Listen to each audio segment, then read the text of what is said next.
parang sa akin masama ang loob ko eh. Ang sama-samang loob ko kasi isa ako sa sumusuporta, nakikipag-away pa ako para kay Bongbong tapos sobrang nabudol. Iba kasi yung iba kasi yung hindi intentional. Right now, I do not see him as parang worthy of my respect. In fact, I see him as is an enemy of the people.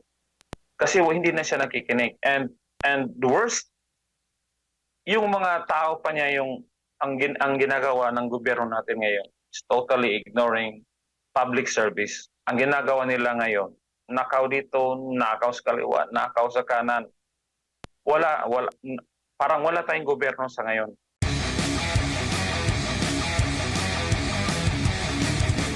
Sir, naalala ka namin nung eleksyon, talagang masigasig ka sa pagsusulat sa unit team. What happened, sir? At ano bang komento mo yun sa Marcos Jr. administration, especially itong issue sa drug use? Yes, during the election time, I was one of those who really believed that Marcos Jr. is for the people. He campaigned a lot. That sounds music to our ears. But when he became the president, suddenly he abandoned everything that he promised to the people. So right now, hindi na natin may isa-isa kung ilan bang issues na tinalikuran niya. And right now, yung drug use, yung issue niya. And during the time of Duterte, the people supported Duterte because we hate drugs. The Filipino people hate drugs because drugs can destroy a country.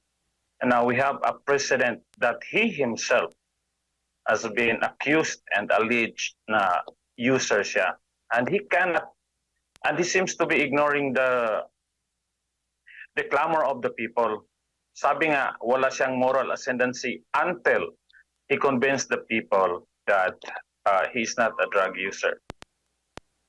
Opo, pero sir, yung sa timing po ng yung mahigit 13 billion ngayon, bumaba yung volume, nasa 9 billion plus na lang yung drugs na recover recently sa isa pong checkpoint. Ano ang timing nun, sir, doon sa naging hamon ng taong bayan na drug test? I think the timing is really suspicious, and the news has a lot of red flags, ang daming red flags. Hindi mabuo yung story. Any event or any drug operations that is done naturally will have different angles that can be examined by any ordinary people, that it will naturally flow and convince people na totoo. But this 13 billion shabu drug bust, if we call that, it raised a lot of questions than answer. Ang isa pa, it's very it smells fishy when you saw the president himself trying to beat the one who apprehended yung captain. Para bang ano to? And the video says for itself na something is really not parang it's not falling into the right places. Can you imagine hauling this much amount of shabu? The volume itself, we know that the value of shabu is basically parang gold yan.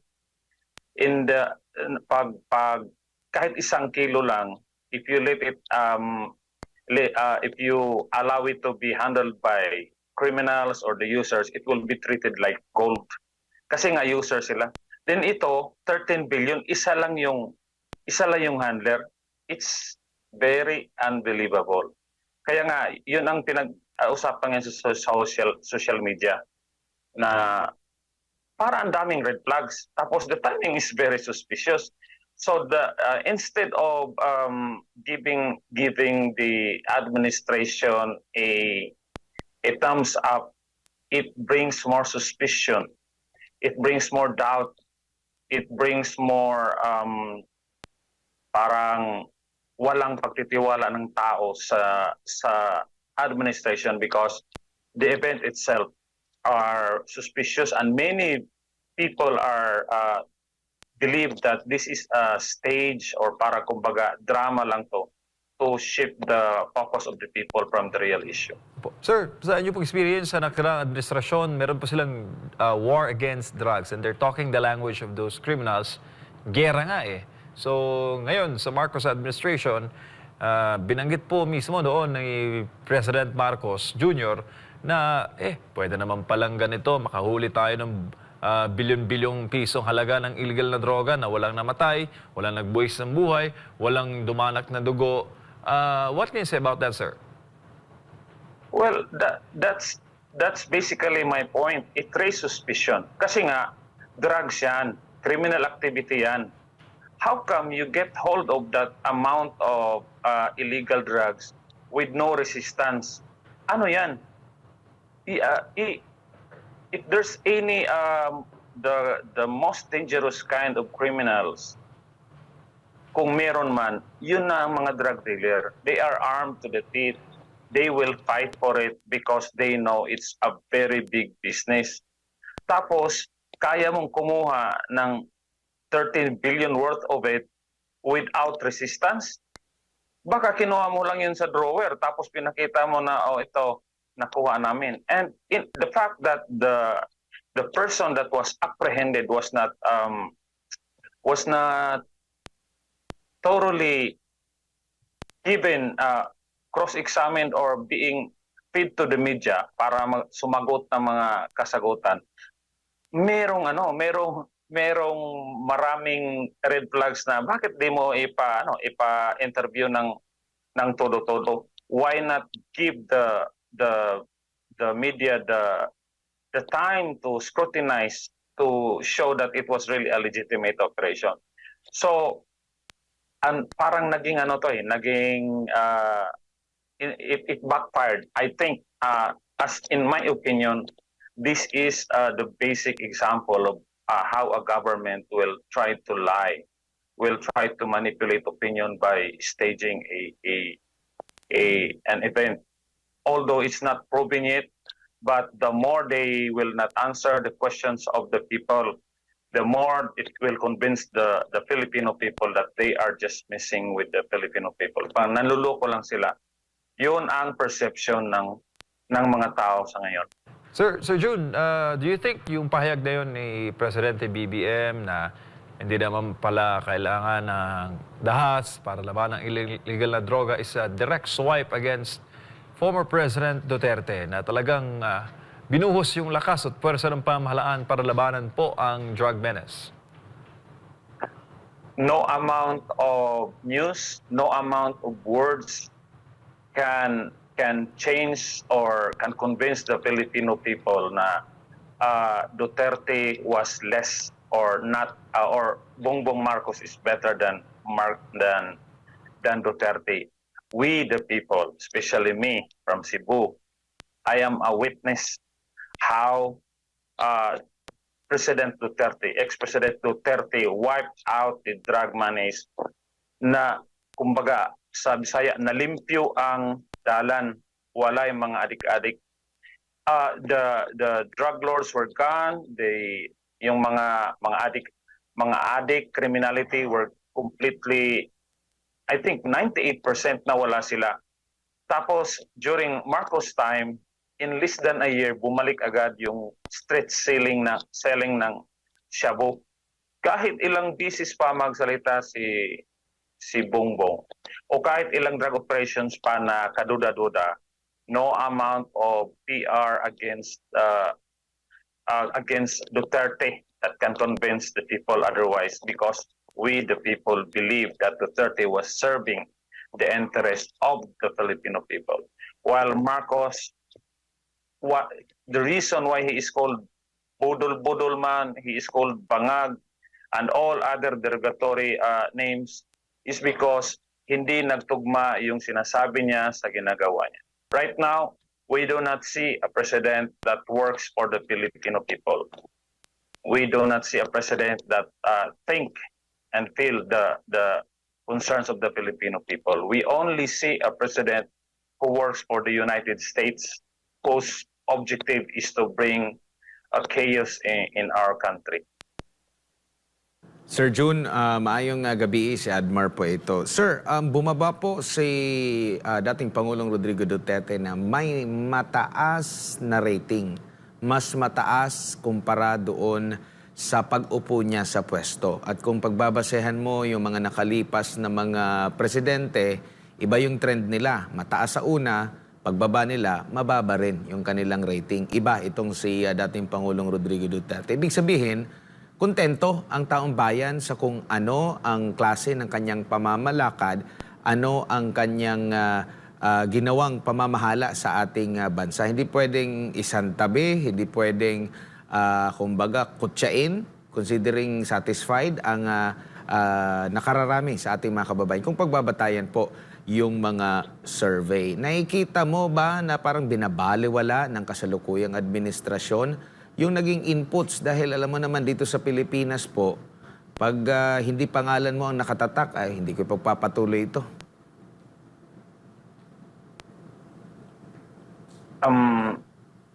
I think you're right. This administration is trying to discredit the legacy of Duterte, but then they must realize that the reason this administration is now sitting in Malacanang is because he mimicked or he adopted, or at least he deceived the people that he will continue the policy and the direction of the Duterte administration. Kumbaga, he wear the mask that resembles the image of Duterte. That was the very reason that he became the president. But when they were able to sit in Malacanang and hold power, they remove all the pretensions and show the real faces. Sa ngayon, wala nang naniniwala kay sa presidente natin. I interview a lot of people, even in my office, sa mga kapitbahay ko.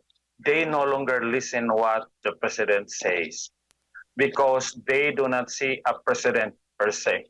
They see a liar, a budol-budol man, a person who is using Duterte just to grab the power. And right now, everybody, 95% in my sphere of sa nakikita ko, sabi nila, nagsisisi na ba lahat? Kung sa Bisaya pa, nagbasol na ba ang tanan? And it's what's really killing us is we still have 4 years to have this president who is not serving us. Kaya every time we speak of the legacy of this administration, wala na sa ordinaryong tao, wala na. We're just waiting for him to be gone. Kumbaga, accepted na ng mga tao na wala ka nang masasabi sa kanila. Hindi ito nakikinig eh. We understand that they don't have the heart for the people. We just want our heroes, kung sino man yung matatapang or sino yung Pilipino na who will defend this country against a president who will not serve us. Sana mapalitan na siya, or sana there will be a divine intervention na hindi na pahirapan yung Pinoy, because parang sobra-sobra na makita siya everyday that he's saying something that he doesn't mean. And we know he is not our president as far as his heart is concerned. He's not serving us. Siguro, mensahe na lang sa taong bayan po, Sir June, sa mga pangyayari ngayon. Kasi at the end of the day, ang taong bayan ang mas may kapangyarihan at galing sa taong bayan ang kapangyarihan ng mga namumuno ngayon. Ano ba ang dapat maging ugali, dapat gawin ng taong bayan sa ngayon? Sila man ay, lalo na yung mga nabudol at yung mga nagdadalawang isip pa, kasi both sides yung kanilang mga naririnig at yung mga naging bulag pa rin sa katotohanan. Well, as far as Filipinos are concerned, I think what we can do is really to continue supporting kung meron man sanang matinong nagawa ang administration. But I've been observing, I've been trying to look at anything na may relevance talaga sa interest ng Pinoy. Parang wala eh. Kaya ang masabi ko, tiis na lang muna tayo, or if there's any way that we can support, or in my opinion, or removing him legally, I will support it. Kasi wala na naubos na pasensya ng mga tao. Kahit saang lugar ngayon, shabu is being sold, and no one cares. And to think, hindi lang, ang daming problema ng internal problems natin, sasabayan pa ng gera na warmongering, bibit-bitin pa yung Amerikano dito, or what?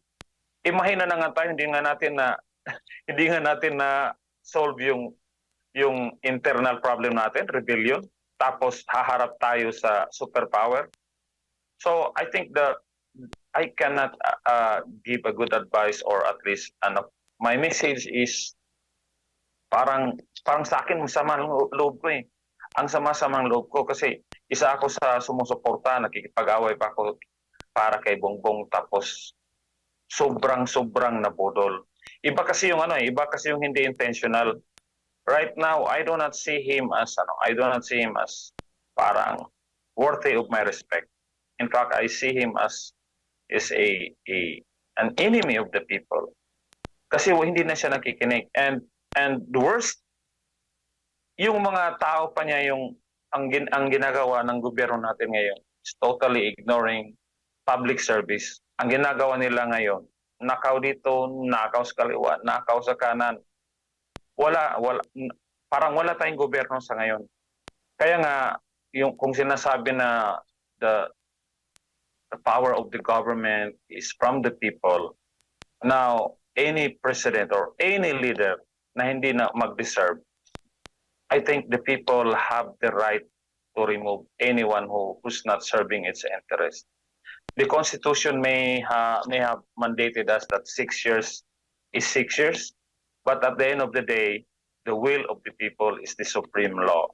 Kung totoong kung ang sentiment ng tao ang pagbibigyan, the president should step down or be removed. Or else, kung ano mang nagawa ng administration na to negatively to the Filipino people, baka abot tayo sa irreversible na stage. Kaya nga masamang-masalamalaw ko, because as an ordinary citizen, hanggang comment na lang tayo, hanggang sulat na lang tayo.